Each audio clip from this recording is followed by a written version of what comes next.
Alright, what's up? In this video we're going to be going over adding logging in and logging out, which in my mind is one of the biggest features and what makes a web app a web app. So by the end of this we're going to have a login form, have the log out capability, and also be able to tell when the user's logged out and when they're logged in. So let's get started. So first thing we're going to hook up is the URLs. So if we go into the project URLs, we're going to go ahead and use some other built-in Django features, which is going to be importing from django.contrib.auth, import views, and as auth views. Remember, we named these imports with the as so that we can tell what they actually are, because views is pretty generic.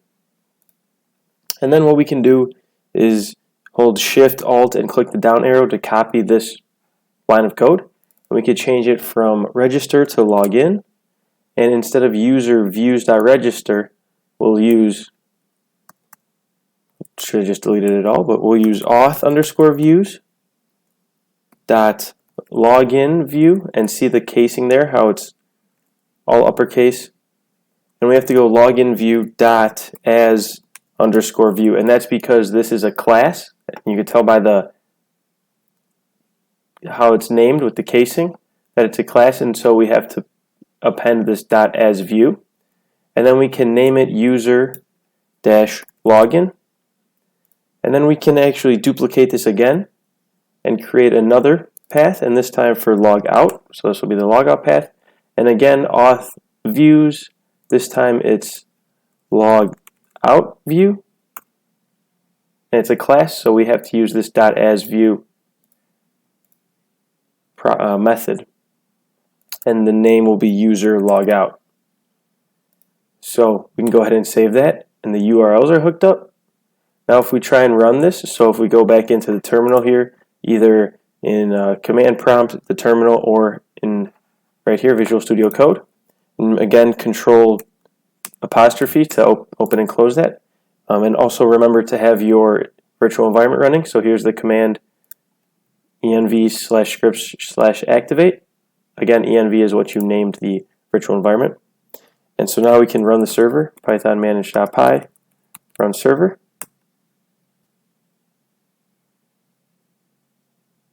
And now that that's running, we can open this up, and I'll bring it into the window, and we can see if we go to /login, we get an error that the template does not exist.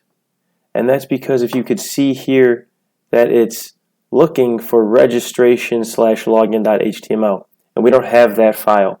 So we can tell Django where to look. We'll update the settings to tell Django where to look within our project file structure, and we'll add them into the users app just because that's where we have our files for our users. So we'll go back to the code, and I had said that we had to go to the settings, but we can actually just update that from the URLs right here. And what we do is in this .asView method, we pass in template name equals, and then whatever the name of the template is, and we'll call ours users/login.html, which we'll make shortly, and we'll do the same thing for the logout, template underscore name equals users/logout.html, and we save that. And now if we open up the users app right here and go into template, we can create this login page. So we say new file, login.html,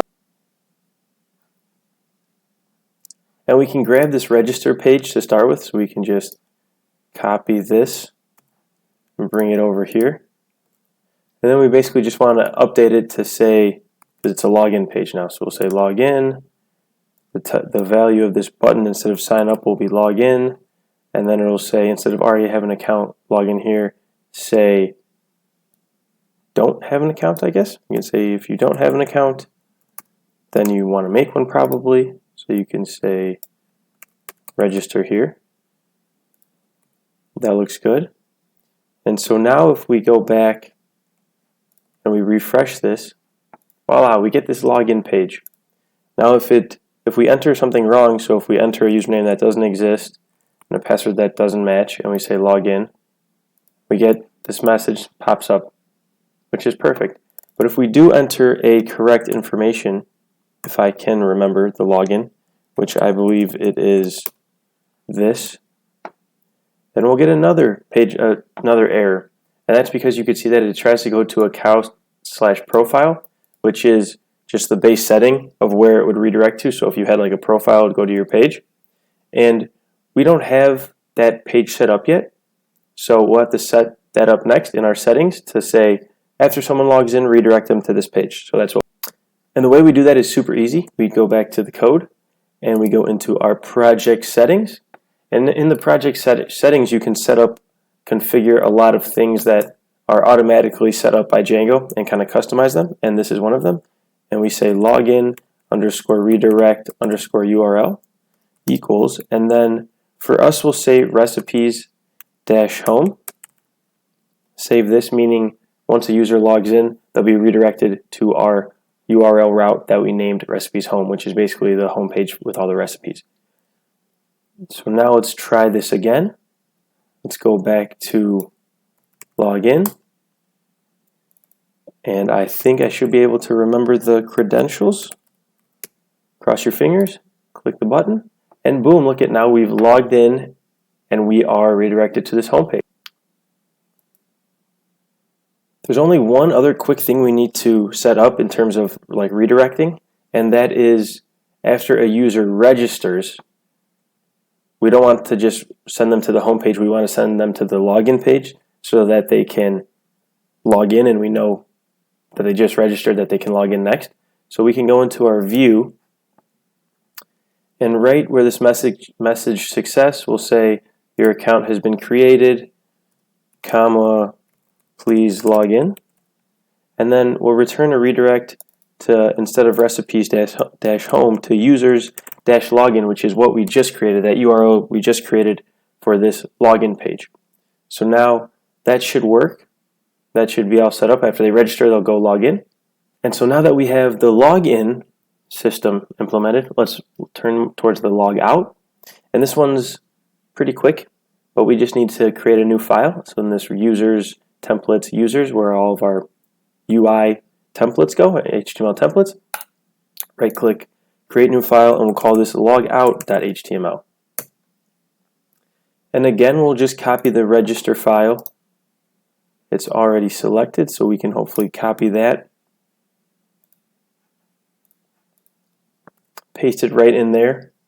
And basically we're going to want to delete everything. We don't need this crispy forms. We can delete this form and just keep the div below it, and say, instead of already have an account, we can just say log out or log back in here, excuse me, since they will have logged out when they reach this page.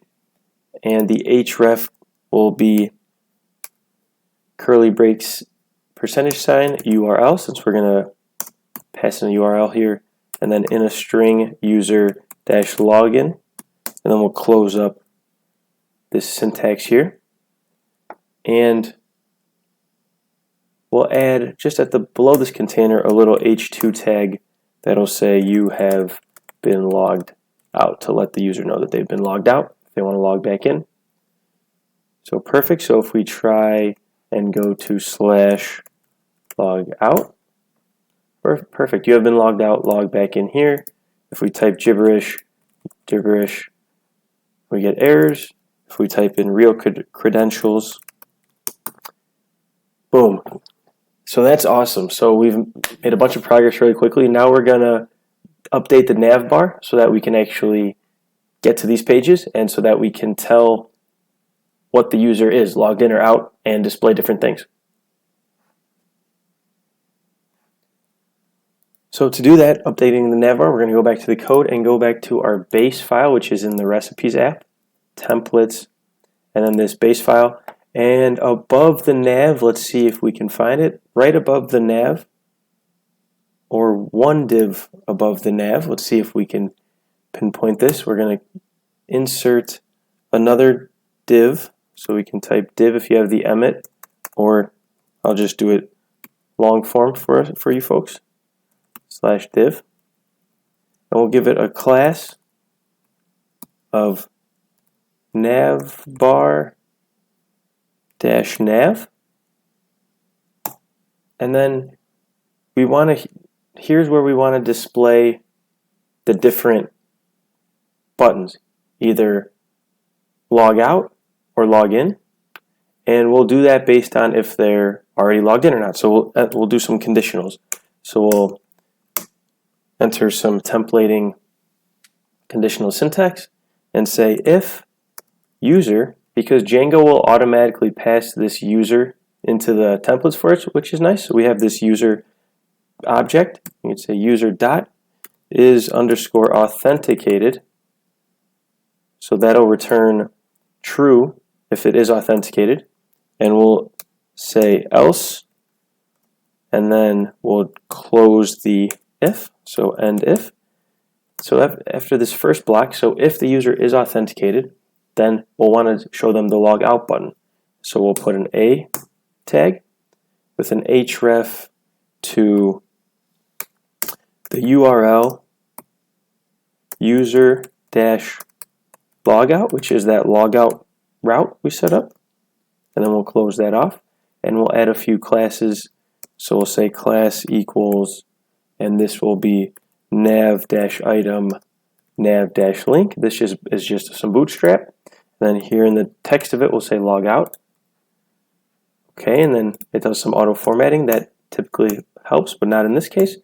And then we'll add another A tag here, else. So if they're not logged in, then this is where we would want to say login or register. So we'll set up this one. So another URL in this tag. So URL, the string, and then we want to say user-login. Close that up. We'll add some classes.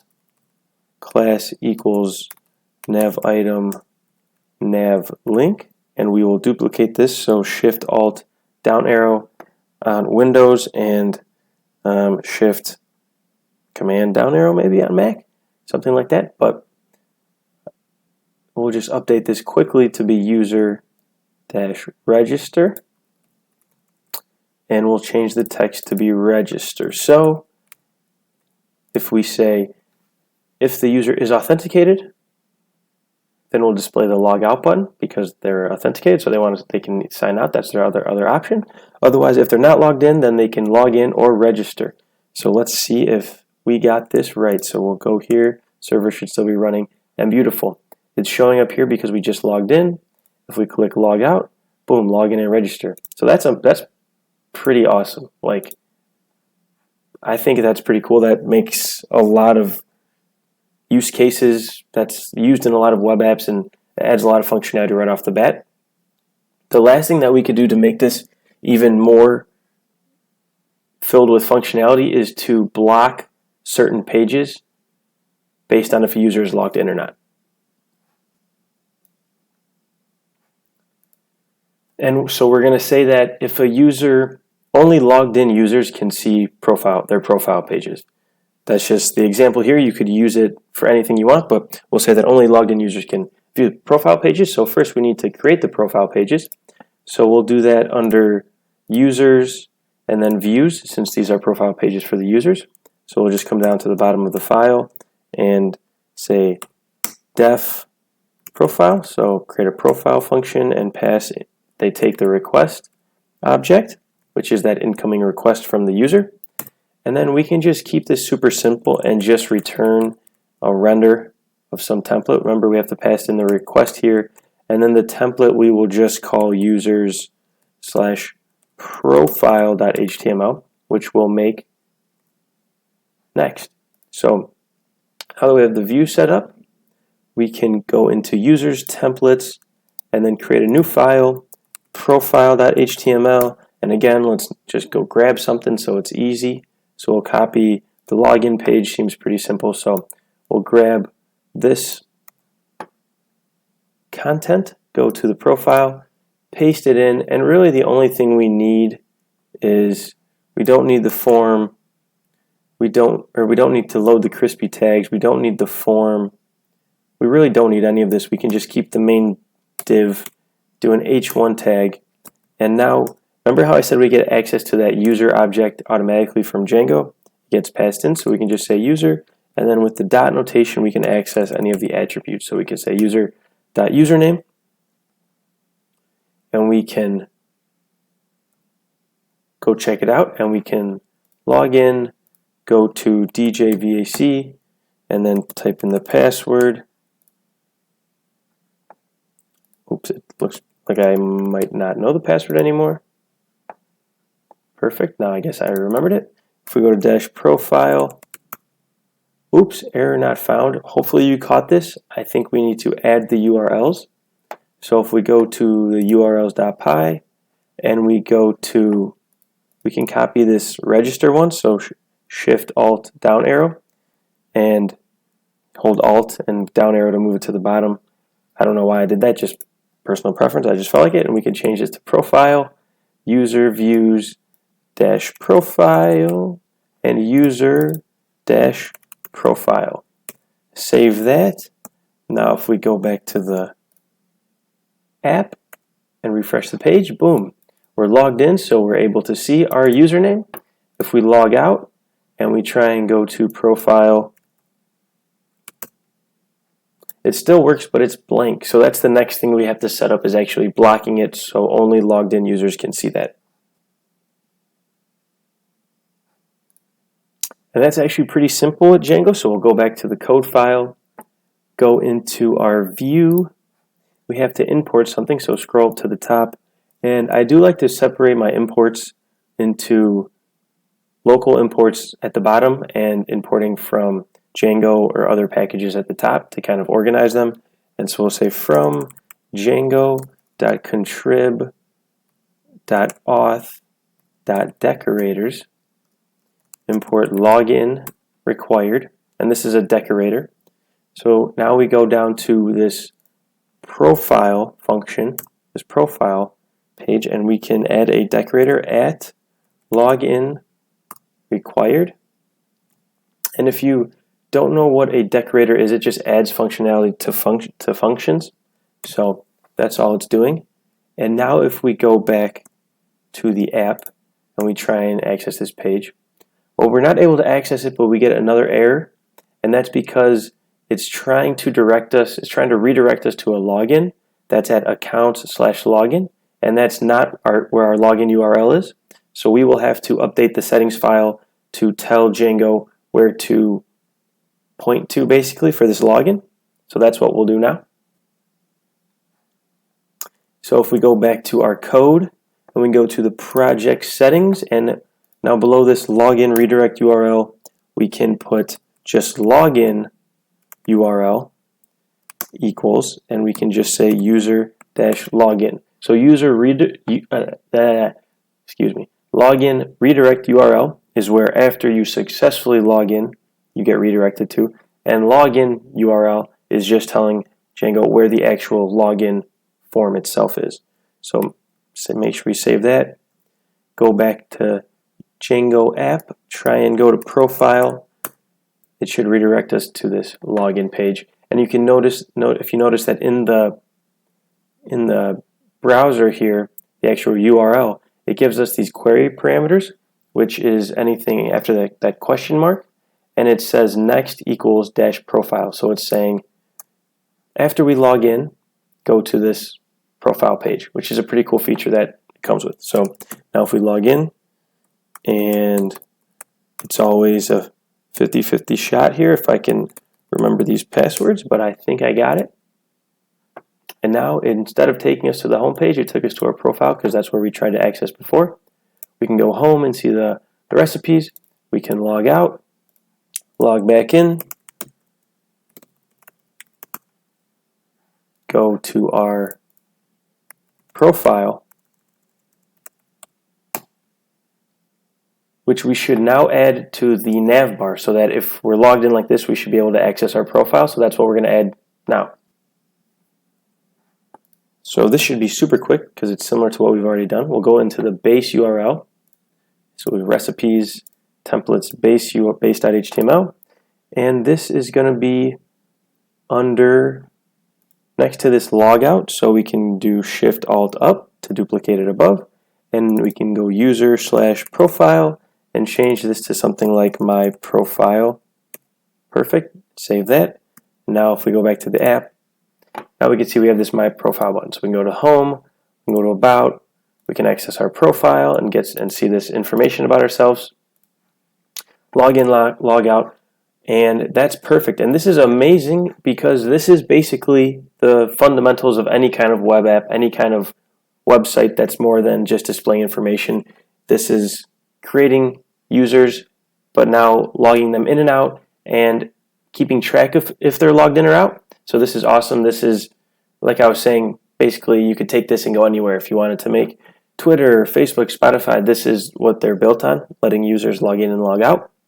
And so next we will look into actually creating recipes now that we can log in and out and letting users actually create recipes. So if you enjoyed this one and are enjoying this series, please leave this a thumbs up. A like really means a lot to me, motivates me to make these.